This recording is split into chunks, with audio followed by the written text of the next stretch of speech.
Hello, and welcome to another edition of the SEANC View Podcast. We have kind of a smaller crew today, but we have lots of topics to get to, so let's jump in.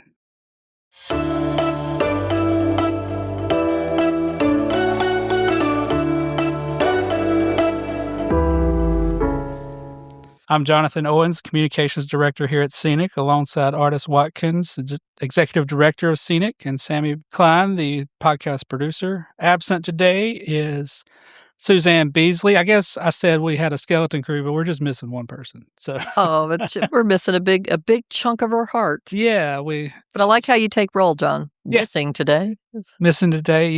She didn't chime in. She didn't raise her hand when I called her name.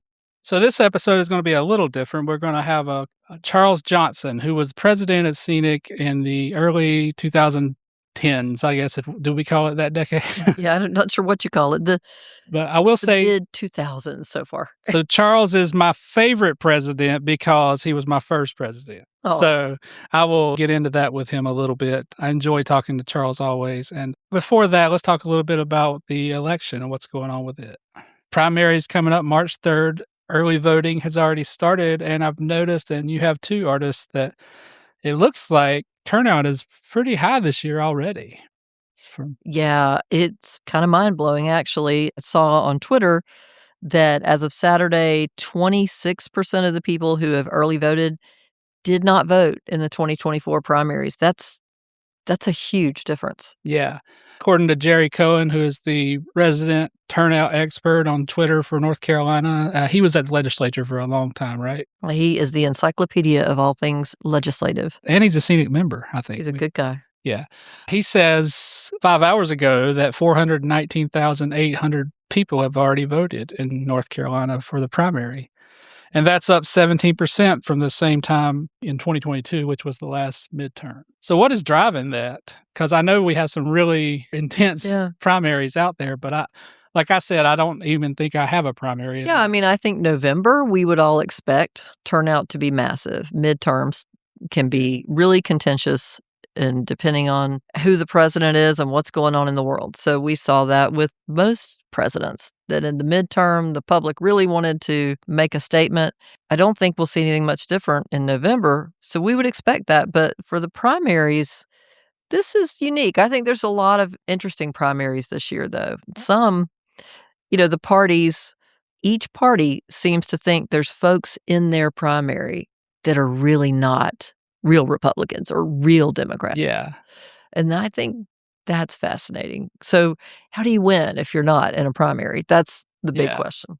The congressional race in, I guess it's Durham, the Shees race, that one's really getting heated, right? That is a very heated race. The Congresswoman has been very good on labor issues and certainly has been a friend to SEANC. So I think it's kind of surprising to see her in a race where she's facing pretty intense primary competition. Not real sure what was driving that need to challenge her. I guess we should say that Impact did not make any endorsements in this race. Right. Well, we don't have a federal PAC, period. Yeah. So, but our political action committee that can only do statewide races did not endorse in any primaries. Yeah. And I guess the elephant in the room is Senator Berger's race up in Guilford and Rockingham County. Rockingham and Guilford, and those are really different counties, one from the other. So Rockingham is where Senator Berger is facing the biggest pressure from Sheriff Page, his opponent in the primary. And then from all reports, Guilford is a much friendlier county for Senator Berger than it is Sheriff Page. Sheriff Page's stomping ground is Rockingham. So it's going to be a big question about turnout. Yeah, so Berger is from Eden, right? Yeah.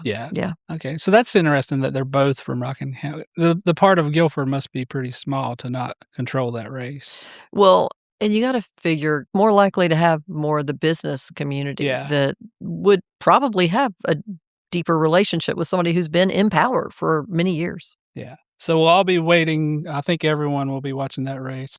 March 3rd is your day to go to the polls if you haven't gone already to early voting. Yep. And today we have a special guest, very special to me, number one in my heart. Charles Johnson. There's no one more important to you? My wife might not like that. No. But Charles looks a little uncomfortable about it, too. But Charles is a scenic hero of mine. I'll say that because you were my first president at SEANC when I joined the staff, and you're so nice to me, and we've built kind of a relationship over the years, and I really enjoy talking to you. So I thought you'd be a great guest to come on our podcast, and artists did as well. So we just want to talk to you a little bit about your life and your time as president and time in state government. Okay. So how you doing? I'm doing good. The first thing I want to say is thank you for that. You might not even known that. Yeah, I'm retired now, so I don't get much congratulations or pats on the back now, except from my 8-pound dog. She gets all the pats I get every day, and I'd be remiss if I don't say she wanted me to tell artists this morning she's ready to get back to work. So y'all need to get that building squared away so she can wear her work uniforms and she can get back in there and do her job at the office. That little dog is something else. Bossy. Yeah, right? Bossy's her name.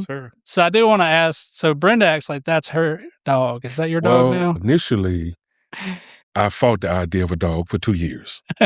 I didn't want no dog. We got a brand new house, and all I could think about was what my dogs did to my house. Yeah. Chewing on everything. I fought that, but I lost.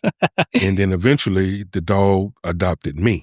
So now she's my dog now. Okay, great. Yeah. We could have predicted that. Yeah. So Charles has a long history in state government. Prior to his retirement, he's got a long history in SEANC of a lot of positions, and he's held positions on boards for the state as well. So let's start with your career. How did you get into state government in the first place? I got into state government when I left the military. It was real basic. I applied for a bunch of jobs, and the first person that called me that wasn't in my hometown in South Carolina, that's where I was going. And the Department of Cultural Resources called me first. Oh, cool. And I went to work for them. I worked not too far from here, right down the street on Cotter Boulevard at the Library for the Blind. Oh. And I was a mail clerk there. We processed videotapes, braille Never books, knew that. I didn't either. stuff for North and South Carolina. And I came to work one day, and my supervisor told me, he said, "Son, you're in the wrong place, but I'm going to send you where you need to go." And he set up me an interview. Pope Correctional was on Blue Ridge at the time. Mm-hmm. And I went over there for the interview, and they hired me. And the most interesting thing I can tell you about that was I still remember what my first paycheck was. Huh. It was $21.5. $21? $2,105 Wow. for 30 days work. Oh, okay. I distinctly remember that. And I can see that to the day because I knew then I had to have a part-time job immediately. Wow. Because that was just not going to get it. What year was that? That was 90. I went to work for the state in 92. So that had to be around about 94. Oh, okay. Yeah, around about 94. That's when I got paid. And it was an interesting time in the Department of Corrections because that was the beginnings of getting tough on crime. Crime bill passed. Prison expansion happened. The prison was moving from Blue Ridge down to Granville down there. So it was an interesting time in the department at that point. Yeah. We had Emily Jones, the first vice president, on last week, and she said that she started around that time, and the vacancy crisis wasn't really that bad at that time, that it was pretty easy to fill jobs. It wasn't because by the way, I remember Emily. Okay. I went to work at Central Prison after I got promoted from Granville as a lieutenant, and she was a sergeant then. I remember her. Yeah. So we worked together briefly, but it wasn't at that time because at that time, the people who worked in the prison were either prior military or you came from off a farm working. So those were the type of folks that worked in the prison system. It was just switching over to where Governor Hunt had came in with the workforce program, and he was hiring. It was a big push to put women into jobs, and that's where a lot of the education came into play. And so you had this big cultural shift where this job at one time, it was based mainly on work ethic. Yeah. And coming to work and understanding your role in it, switching to a more nuanced thing where it was education and the process of rehabilitation and all of that stuff. So it was a big change at that. Yeah. And you were at Polk. How long were you at Polk? So the first time I was at Granville, I was there Grandma. for a little over 2 years. I went to, that was the original. Then I went down to Granville down there. I was down there for a couple of years. Then I went to Central Prison. I was at Central Prison for 12 years. Yeah. Yeah. And I left Central Prison, went to Bun Correctional for about 1.5 years, 2 years. And then I went back to Granville and finished my career up down there. Okay. Yeah. I remember when I came on to work at SEANC, I didn't know about the power structure of SEANC, and you were the president at the time. Mm-hmm. And my boss at the time was like, "Oh, that's Charles. He works behind the wall."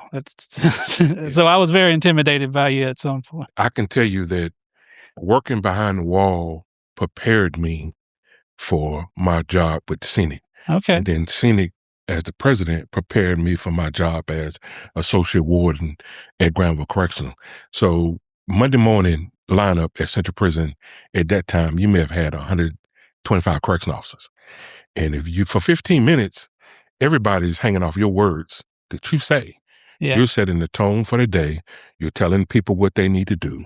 You are advising them of policies to keep in mind, but you're also preparing them mentally and getting them to understand about the importance of being a cohesive unit, about working together, addressing national issues and local issues. If you hear something about something that went on at another prison, I felt it was vitally important to talk to my people about that, to keep them from making the same mistakes. Yeah. And it prepared me because once I learned how to communicate and understand eye contact and reading the room, I was able to transfer that into being the president of SEANC. Yeah. And then when I became the president of SEANC, it taught me about the adversarial process, about communicating, hashing out ideas, working in collaboration with different disciplines and different people. And I was able to take what I learned from there on to being an associate warden at Granville Correction during a pivotal time where we were renovating the prison. We were switching over to new ways of doing things, preparing staff to go from youthful offender to adult offender. It was a very important time during that time. Well, that's awesome. And, a lot of people don't understand that SEANC has a 51-person board of governors. And our president, that's the size of the body they're leading and have to deal with. Yeah. So literally, that's the North Carolina Senate +1. Yeah. So tell us about, you said that kind of taught you a lot, that helped you in the prison to be president over a 51-member board. Tell us about that. How did you get people kind of hashing things out without really beating each other over the heads to where they got nowhere? The first thing you have to understand about North Carolina is North Carolina, I think it's 100 counties, but really if you break it up, it's probably it's like 3 or 4 different states inside one state. Yeah. Right? So once you identify that, then you realize that, okay, they may have different thoughts, but they have the same root. If they're a state employee, they're concerned about health care, they're concerned about their pension, they're concerned about their salary, their working conditions. So let's focus on these things. If I can get all of these different people to focus on this, then we can move things forward. But if I get you to focus on just the things that are important to you, we're going to alienate these other groups of people. So we can't get caught up in that. Yeah. And how do you get people to kind of, I guess, drop their own ideas or their prejudices even, or, and come to the board ready to tackle those issues? Well, the first thing you got to realize is everybody has bias. Yeah. When you identify that everybody has bias, your goal as the leader/moderator is to identify the biases and then try to stay away from them. Okay? Stay away from them. Don't allow this small issue to destroy the big picture, because you have to keep your mind focused on what the goal is, the task at hand. One of my favorite persons told me, say, don't get focused on the grass when you're supposed to be on the grass top. Yeah. If we get all down here in the weeds, we never get to where we need to go to. So we're not going to get into that. And if you keep them away from that and just focus on these big issues, you can bring everybody. If you live in the mountains of North Carolina and a state employee, and you live in the metropolitan area of Charlotte, now, you don't live the same way, but you got the same issues. Yeah. Your money doesn't go far enough in Charlotte, nor does your money go far enough in the mountains neither. Now in the mountains where you might struggle with healthcare access, where in Raleigh, I don't have a healthcare access issue, but I still have the same basic issues, paying too much for medication, paying too much for doctor's visits. So we got the same issues. So let's focus on that. Yeah.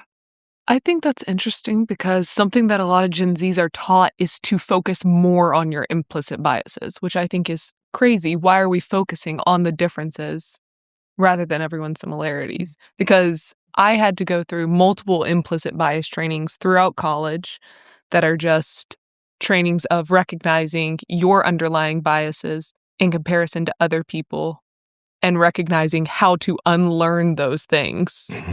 And see, it's interesting you say that because your age group.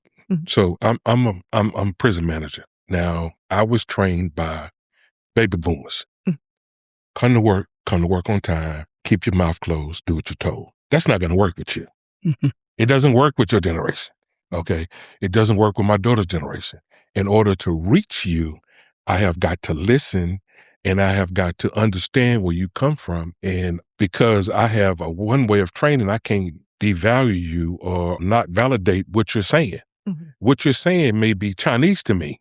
Okay. But I have got to be open-minded enough to allow you to say it and then look inside of it and say, okay, I can pull this out and me and her can agree on this. The vast majority of my staff towards the end of my career was 20 and 30 somethings. Okay, I'm over 50. All right. We're not the same. All right. We don't think the same. We don't look at things the same way. Some of the things they would try and do would make no sense to me. But I can't simply just blurt out. My daughter gets on me about all this time. She says, I will not let you become that grumpy old man, and she tell me, keep your filter in your mouth, and that's what you have to do. When you get older, you have to hold on to your filter. Because I think the worst thing we can do is when we get older is we get so bitter that nobody in your generation wants to talk to us. And then how can we move forward?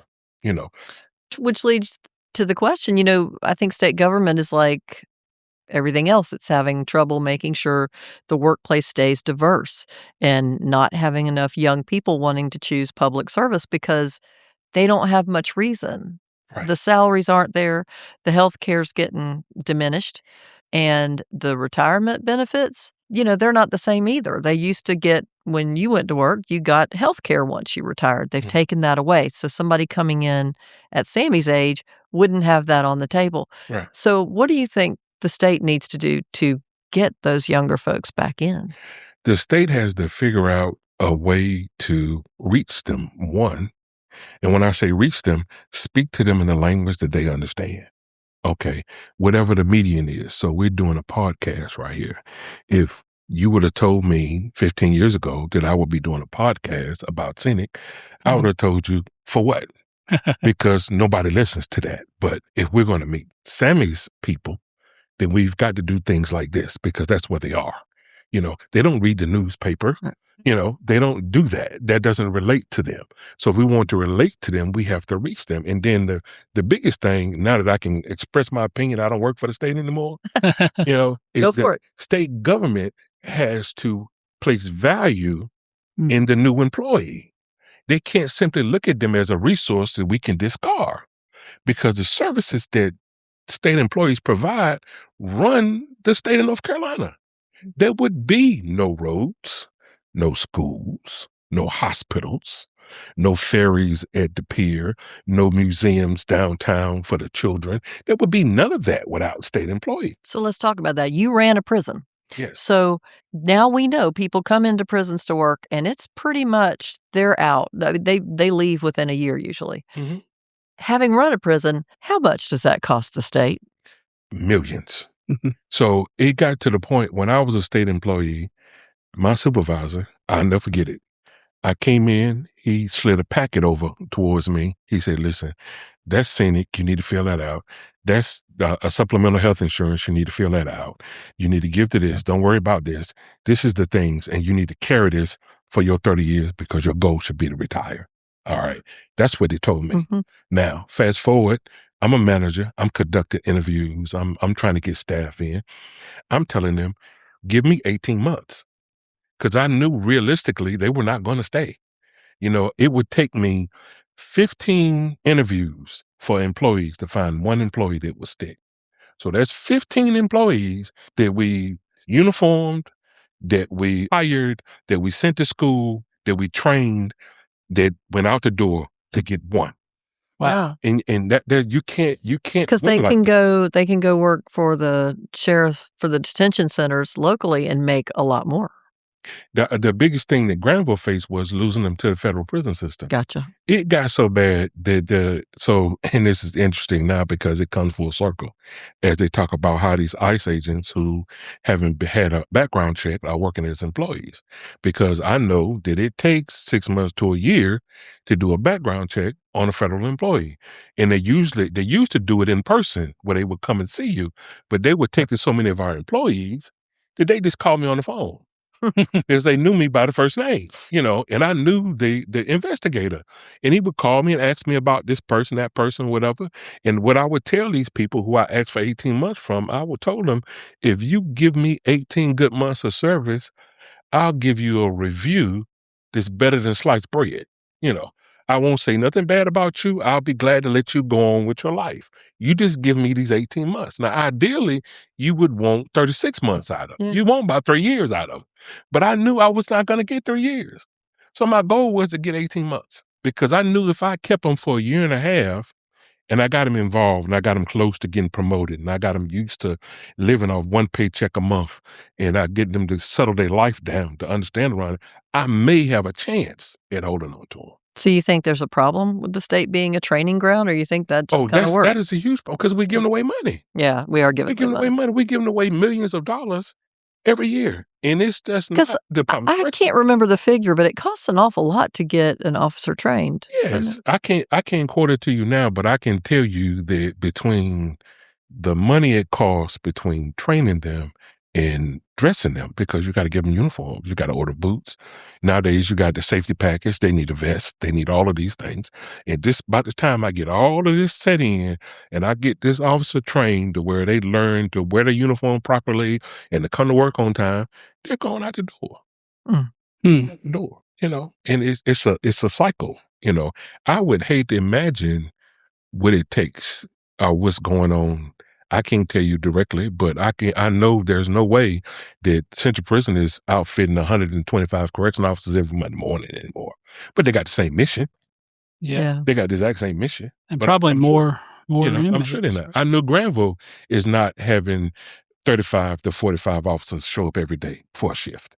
Yeah, I think Central's probably in better shape than a lot of them just because of where they are. But yeah, Granville, I would imagine, and certainly in some of the rural ones, it's bad. Yeah. It's very dangerous. And I fully understand it's not just the prison systems that are suffering, because I talk to people on a daily basis that work in other departments, and they're going through the same thing. Maybe not to the extreme, but it's the same thing because, as you said, there's no desire by young people to be a state employee. Yeah. But the state has to function. So let's go back to your time at SEANC and how you got involved in SEANC and how you decided to run for office and things like that.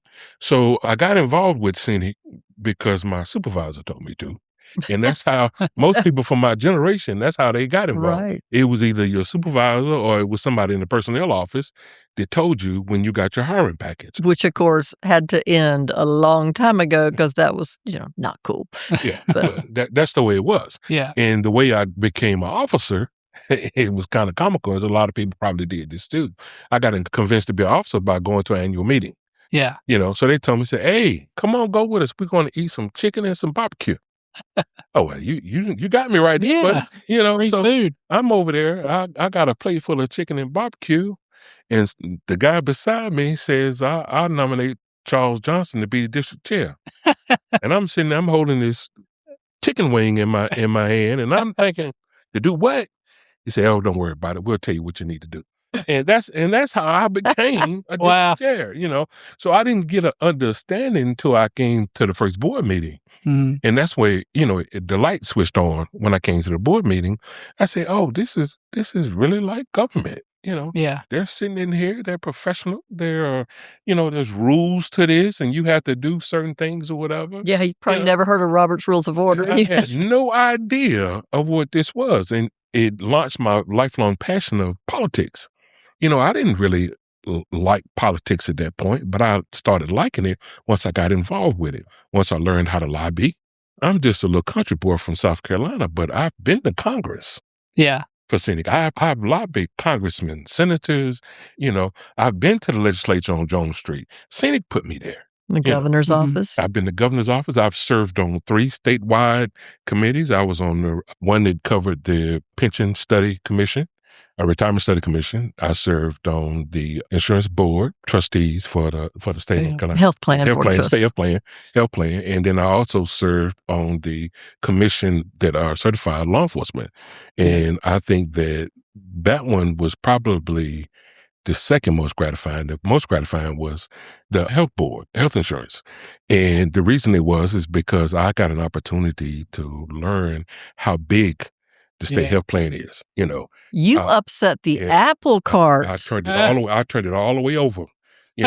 I turned the apples flowing all over the ground. That's a great story. Will you tell that story real quick? That was a big deal. So to set the stage for it, let's understand North Carolina, I don't know if it's still that way, but the North Carolina health plan was the largest insurer in the state of North Carolina at that time. It still is the biggest commercially insured. 1 out of every 9 North Carolinians is on our health plan.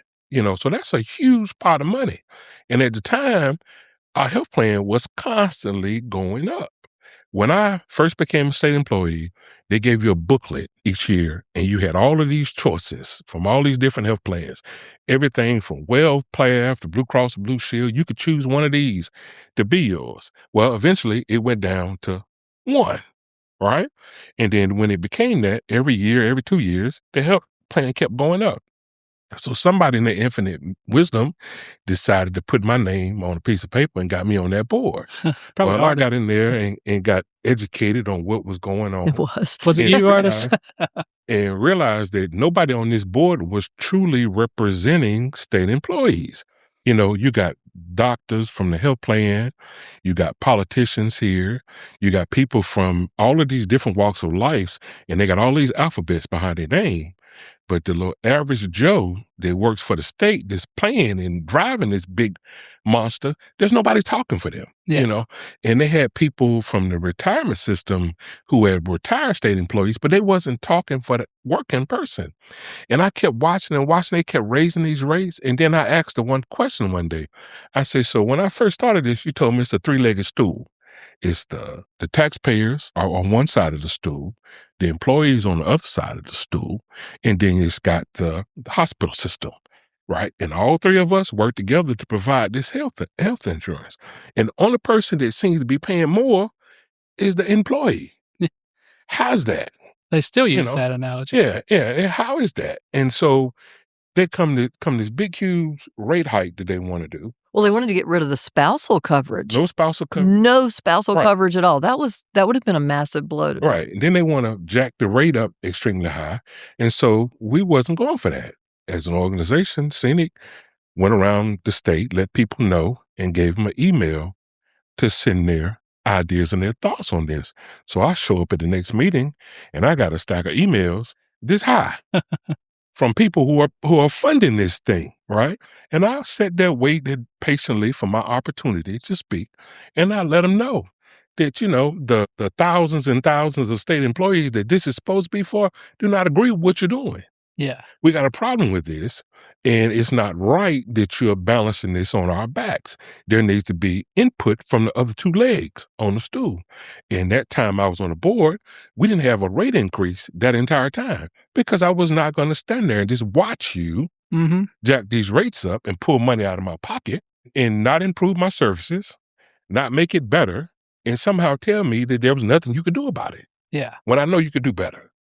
That was a massive, massive showdown. And, I think what struck me about this, though, is that you were appointed not just by one political party's governors. You were appointed by both parties to different boards. Yes, and I want to say that. Republicans appointed me and Democrats appointed me. And I will say this is my personal opinion. State employees do best when both sides are represented when there's a split government. When one side has total control, and when one side doesn't have to listen to the other side, we don't fare well. And if we don't fare well, the population doesn't fare well because we are the population. We represent the working Joe.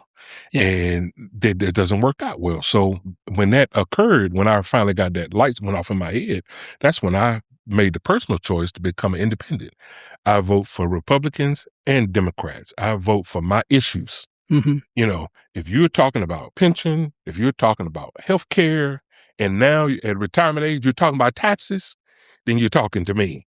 You know, all of the other things that don't affect me, I don't really dive down that hole. And it's one of the things I remember from your presidency is you were very vocal with the board about the fact that you felt passionately that SEANC needed to not be just a given for any political party, that we needed to be with the people that stood with us, period. And I think our phrase at that time was no permanent party, just permanent issues. Yeah. You know, our issues are permanent.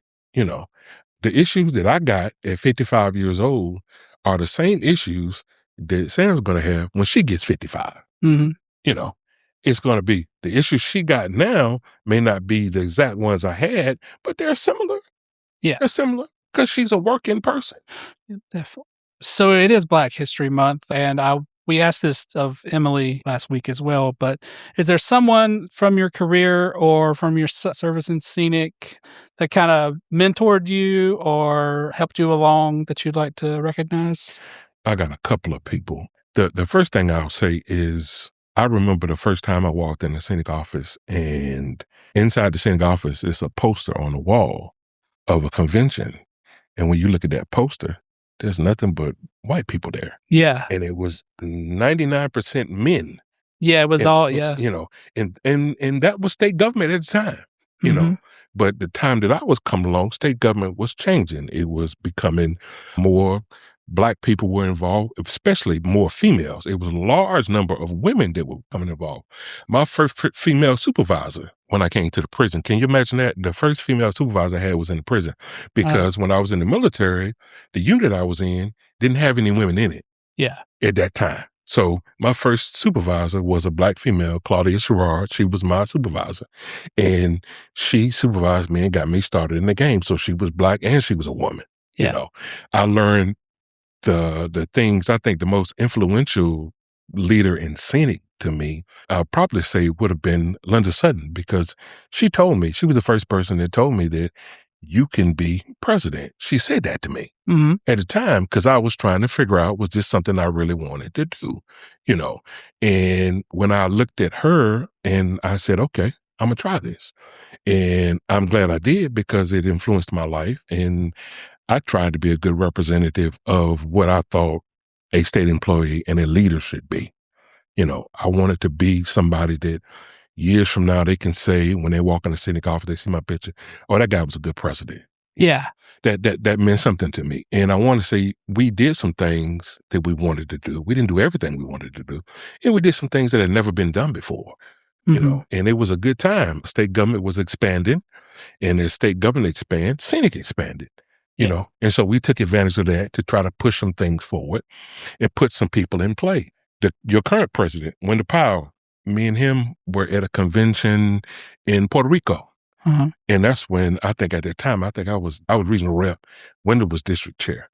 We then made plans and we said that, hey, at one point, man, we're going to be somebody in the organization. It was like, okay, well, you go first and I'll be behind you. And here we are. Yeah. Many years forward, and it played out and the work was put in. Wendell's went all over the state. Wendell was going to join us for this episode, but he had a family emergency. But I think if he came, he may mention you as one of his mentors. You know what we're going to have to do, sitting here listening to you, there's no question we're going to have you back with President Powell. I'd love to hear y'all talk about the way you looked at it back then and how it played out for each of you. I think that'd be a great conversation because I know how much he looked up to you, you know, and in many ways in his presidency is emulating some of the things you did start. Yeah. I think he would say that. I'll be glad to do that. Maybe we'll have a spinoff podcast. They can do their own podcast. Charles and Wendell. I listen. Lord, we'd have to edit it. Because we know Charles got opinions. Y'all say everything. I listened to the podcast you did with Emily. Yeah. And I was sitting there listening to that. I'm like, man, I could talk about that, or I could talk about that. See, that's the thing. I want more stories out of you, so we got to have you back. I like stories. Well, we won't take much more of your time. I know you like to cook. I watch he has a great Instagram page, by the way. He does a lot of cooking on Instagram. Yeah. So since I'm retired, I like to cook and I like to grow vegetables. Yeah. I looked outside yesterday and my onions and garlic is starting to come up. Uh-oh. So I'm working on looking at. You do mostly grilling, right? Like smoking? Smoking, grilling. And it doesn't matter. If it looks interesting and I think I can do it, I'll try it. Mm-hmm. And when I buy stuff to cook with, so my wife don't mind. Yeah. We got to get her to bring some stuff into the office. She don't mind. Well, thanks for joining us for the interview, but we are going to ask you to stick around for our silliness here, if you don't mind. I am down for it. Okay. So we usually have a Gen Z moment, and you got anything for us this week? Yeah, right now, something a lot of Gen Zs are talking about is Punch the Monkey, who is in Japan. He's a sweet little monkey that was basically abandoned and not accepted by his mother. Is that the one with the little dog? Yeah. His little orangutan. Yeah. Okay, I think I saw it. Oh, man, it's breaking my heart. Yeah, they gave him a stuffed orangutan as like a comfort and emotional support. Mm-hmm. And there's been so many videos of him cuddling that where he'll get kind of beat up by the other monkeys and then he'll run away and just grab his little stuffed monkey and cuddle it. Mm-hmm. But some good news about Punch is that recently he was, the way they would say it, is adopted by an older monkey who is now taken after him and is like watching out for him, making sure that the other monkeys aren't picking on him. Yeah, because they were going to beat him to a pulp. Oh, yeah. So it's in a zoo in Japan. I did a little research, and they said that this happens every time there's a little monkey. Well, not every time, but sometimes it happens, and it's just like the first time it's really been noticed by the masses. But it's so pitiful, the little monkey. Okay, well, I need to give you folks a little enlightenment because I have time to watch nature shows. Yeah, and it's not just monkeys that do that. Oh yeah. A lot of mammals do that. Oh yeah. When there's an animal that's orphaned, they'll, if it's not adopted, they'll kill it. Mm-hmm. So, wow. That's sad. But so my idea was the good state employees at North Carolina Zoo need to go get Punch and bring him to maybe the monkeys in Asheboro would be nice. Yeah. Now see, that right there shows your generation. That's the difference between how you look at it and how I look at it. The millennial in you says, okay, let's go save Munch. And the Gen X in me says, Punch can work it out itself. And then there's my generation that says, no, the monkey's just going to come live with me and it's my monkey now. That's a good one, though. I'm glad you brought up Punch because I've been kind of obsessed with it, too. Oh, so cute. So if you go to Google today and type in, because I actually did it to do some research here, that you type in Punch the monkey and the screen fills with like little cartoon versions of him. I love that. So there you go. And question of the week. John's wacky weird question of the week. So it's getting a little warmer outside. What's your favorite thing to do when spring comes? Oh man, that's easy. Cook, grill. Mm-hmm. When it first started getting warm, because I have multiple grills my wife doesn't complain. Mm-hmm. I don't say anything about the Amazon boxes. She don't say anything about the grills outside. So I line all my grills up. I'll clean them up and get them cleaned, and I'll get charcoal put in them, and then I'll just look at them and say, okay, Monday, Wednesday, Friday. Okay, this is for Saturday right here. Mm-hmm. And then I'll figure out, I don't want to just cook chicken and ribs. Yeah. I want to stretch my legs a little bit. Like right now, I've got a rabbit defrosting in the refrigerator. Whoa. I take the rabbit and cook it on the grill, and then I'm going to put it in a pan with some carrots, onions, potatoes. Okay. I'm going to braise it till it gets soft. And then we're going to eat I think bugs. that's like a French delicacy, right? Yeah. Brenda won't eat no rabbit. Blame her. Some rabbit. Yeah. Or get it. I'll ask Brenda how that was. Yeah. But so what medium do you work in? Like, what art form? Are you charcoal man? Are you gas grill? What kind of? Okay, no true grill Pellet person grill. will ever tell you that a gas grill is that's Even an option, right? No, I have no gas grill. Okay. But I do have charcoal and I have pellet grills. I burn stick wood. It just depends on what I want to do. If I want to cook a whole pig, I'll start out with stick and I'll use some charcoal. Yeah. If I want to cook it fast and I don't want to look at it all night, I'll put it on the pellet grill. I got all options. Let's give you a plug for your Instagram. What's your name on Instagram? Carolina King. Okay. Yeah. Mm-hmm. Check it out. He cooks some delicious stuff. What about you, Sammy? It's almost camping season. I love going camping more in the spring and early summer because it gets a little too hot to tent camp in the middle of summer. Mm-hmm. It gets sweaty in the middle of the night. But I like spring because that's when I love to go. We'll usually go a Memorial Day weekend. You been to Uwharrie? Oh, yeah, 1,000,000 times. Uwharrie's nice. Yeah, we used to go horseback camping there. Okay. Yeah. Now, see, you're the type of person I could see one day getting one of those vans tricked out and driving all the way across the country. I think she would like that a lot. Podcast from inside of a van. I could see you. I've told my dad I want him to help me fix one up because he's very handy. He's very good with tools. And I told him that I want to get a cheap van one day and fix it up and just travel. Well, speaking as a father, I'm sure he's not down with that idea. He's not thrilled about it, but if he's the one helping me fix up the van and he knows it's safe, he'll accept it. And he'll probably put some compartments for hidden weapons in there. Yeah. And I'd have my dog with me. He's like, take your dog, you'll be fine.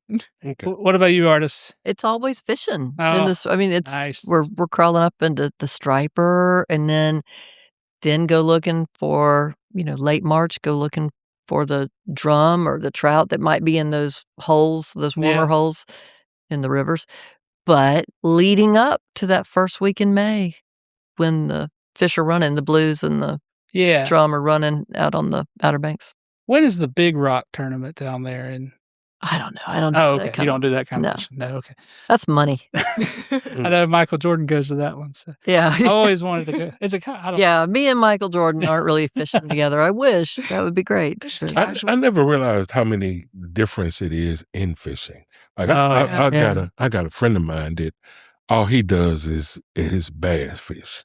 He think that's the only fish that there is. Yeah. So it is very special. Like I grew up saltwater fishing. Yeah. And so when I found myself living around more lakes than the saltwater, I tried to train myself on that. That is really different. It's hard. I think freshwater fishing's so hard. Yeah, bass fishing in particular with that different rod and everything. Yeah, baitcaster. He won't, those are the hardest. And then here's a trick. He doesn't eat any fish, So all he does is catch and release. Right back in the water. Yeah. I said, so let me get this right. You don't eat fish. All you do is catch the fish. And if it's a big one, you take a picture of it and you throw it back in the water. He said, yeah. How do you out of your mouth? It's very zen. So we have a pond in front of our house that's owned by somebody else. But my son's been there so much, I'm sure like all the bass have like messed up mouths. He's probably caught them all, thrown them back. I guess my springtime activity it's kind of sad this year for us though, because it's always been watching my son play baseball. And we spent the last 13 years going to baseball games. Y'all did. And this year he's not playing for his college. He's hurt his leg. So he's not going to be playing this year. And he's actually changing schools too, but he's hoping to go back next year. So you're not going to know what to do with I know baseball. There's so much free time. We got to like actually talk to each other. It's crazy. We don't have to plan for a trip every weekend, but I'm going to miss baseball, but I will try to get around to some of the colleges and Durham Bulls, and that's it. I like it. All right. Well, thanks for coming in, Charles, and everyone have a great week. Hey, it's my pleasure. All right.